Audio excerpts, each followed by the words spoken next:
السلام علیکم ورحمۃ اللہ وبرکاتہ۔ معزز سامعین کرام، یا ایھا الذین آمنوا، اے ایمان والو سیریز کا آج کا 7واں حکم اللہ عز و جل پارہ نمبر 3 اور چیپٹر نمبر سورہ نمبر 2 آیت نمبر 254 اللہ عز و جل ارشاد فرماتا ہے: اعوذ باللہ من الشیطان الرجیم، بسم اللہ الرحمن الرحیم، یا ایھا الذین آمنوا انفقوا مما رزقناکم من قبل ان یأتی یوم لا بیع فیہ ولا خلة ولا شفاعة والکافرون هم الظالمون۔ صدق اللہ العظیم وصدق رسولہ النبی الکریم۔ حکم ہے اللہ عز و جل کا، یا ایھا الذین آمنوا، اے ایمان والو، انفقوا، خرچ کر دو، مما رزقناکم، جو کچھ کہ ہم نے تم کو دیا ہے، من قبلی، اس سے پہلے، یومن، اس دن سے پہلے یا اس وقت سے پہلے، چونکہ قیامت کے لیے یوم کا لفظ وقت اور دن دونوں استعمال ہوتا ہے۔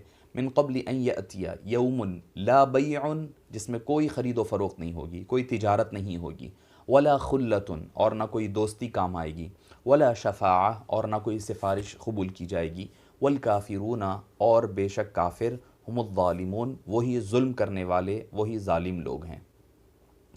معزز سامعین کرام، بڑا کام کے لیے حکم دینے کے لیے لاڑ اور پیار سے پکارا جاتا ہے۔ جب کام مشکل ہوتا ہے، جو کام مشکل ہوتا ہے اس کے لیے آدمی کرنے کے لیے مشکل پریشانی محسوس کرتا ہے، آدمی سوچتا ہے بھئی اتنا بڑا کام مجھ سے کیسے سر ہوگا، تو محبت برے اور القاب کے ساتھ، ان کو پیار کے ساتھ، لاڑ کے ساتھ پکارا جائے تو یقیناً وہ کام آسان ہو جاتا ہے۔ مال جو کچھ کہ آدمی انسان کے پاس ہوتا ہے، اس کا خرچ کرنا انسان کے لیے بہت بڑی مشکل اور بہت بڑا امتحان اور آزمائش ہوتی ہے۔ اسی لیے اللہ تعالیٰ نے فرمایا، اے ایمان والو، پیار سے، لاڑ سے پکار کر کے حکم دیا کہ انفقو، جو کچھ مال خرچ کرو، اللہ کی راہ میں خیرات کرتے رہو، مما رزقناکم، جو کچھ کہ ہم نے دیا ہے اس میں سے۔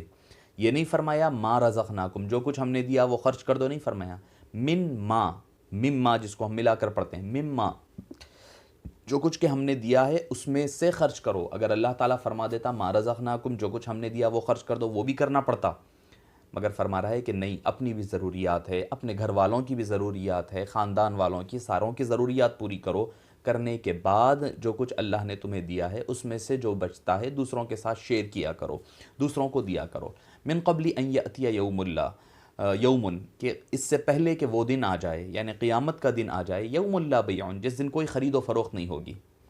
کیوں؟ یہ کس کے لیے؟ یہ حکم کفار کے لیے ہے، اور مالی طور پر اگر دیکھا جائے تو یہ حکم مومنین کے لیے بھی ہے کہ اس دن، قیامت کے دن، کوئی مومن بھی اپنے مال اور دولت کی وجہ سے کوئی نیکی یا برائی کو خرید و فروخت نہیں کر سکے گا۔ اس دن کوئی کرنسی کام نہیں آئے گی، ایک ہی کرنسی چلے گی، وہ ہے نیکیوں کی کرنسی چلے گی۔ کون سی؟ نیکیوں کی چلے گی۔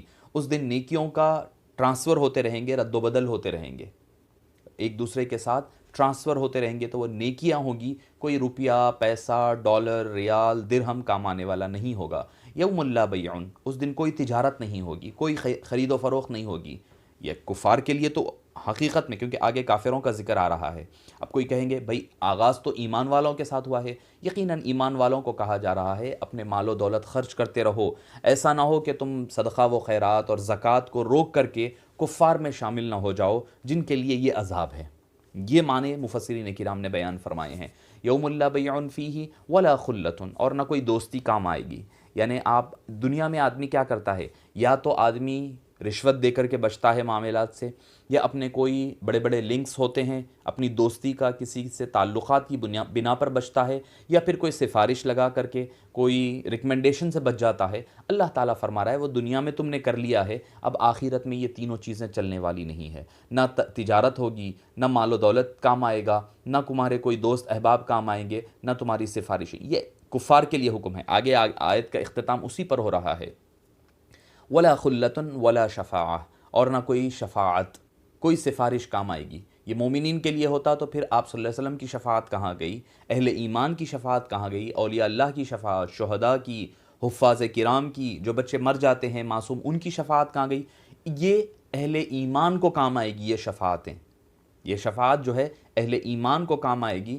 اہل کفر کے لیے کوئی نہ شفاعت ہوگی، نہ سفارش ہوگی، نہ ریکمنڈیشن ہوگا، نہ کوئی دوستی کام آئے گی، والکافرون هم الظالمون۔ اللہ تعالیٰ آیت کا اختتام اسی پر فرما کر کے بتا رہا ہے۔ بعض لوگ سمجھتے ہیں کہ دیکھو کوئی شفاعت نہیں ہوگی، کوئی کام نہیں آئے گا، کوئی دوست، کوئی اللہ والے کام نہیں آئیں گے، کوئی نبی کا صدقہ، نبی کا وسیلہ کام نہیں آئے گا قیامت کے دن۔ اللہ فرما رہا ہے والکافرون هم الظالمون، کافر وہی ظلم کرنے والے اور وہی حقیقت میں ظالم ہے۔ حضرت تفسیر روح البیان میں آتا ہے کہ اللہ تعالیٰ نے حضرت جبریل امین سے پوچھا کہ اگر میں تمہیں دنیا پر بھیجتا تو تم کیا کرتے؟ آپ نے فرمایا کہ میں غریبوں کی مدد کرتا مال خرچ کر کر کے۔ اگر میں دنیا میں، حضرت جبریل فرماتے ہیں، اگر میں زمین پر ہوتا تو مال خرچ کر کر کے غریبوں کی مدد کرتا۔ نمبر 2، میں ان کو پیاسوں کو پانی پلاتا۔ نمبر 3، میں لوگوں کے عیبوں کو چھپایا کرتا۔ آج ہمیں ضرورت ہے کہ اللہ نے جو ہمیں دیا ہے وہ دوسروں سے خرچ کریں، لوگوں کے عیب چھپائیں، غریبوں کی مدد جیسے ہو سکتے کریں۔ یا ایھا الذین آمنوا، اے ایمان والو، انفقوا، خرچ کرو، مما رزقناکم، جو کچھ کہ ہم نے تمہیں دیا ہے، من قبل ان یأتی، اس میں سے، من قبل ان یأتی یوم، کہ اس سے پہلے کہ وہ دن آئے، لا بیع، جس دن نہ کوئی تجارت ہوگی، ولا خلۃ، نہ کوئی دوستی کام آئے گی، ولا شفاعہ، اور نہ کوئی شفاعت قبول کی جائے گی، سفارش قبول کی جائے گی، والکافرون هم الظالمون، اور کافر ہی اصل خسارے اور گھاٹے والے، ظلم کرنے والے ظالم لوگ ہیں۔ السلام علیکم ورحمۃ اللہ وبرکاتہ۔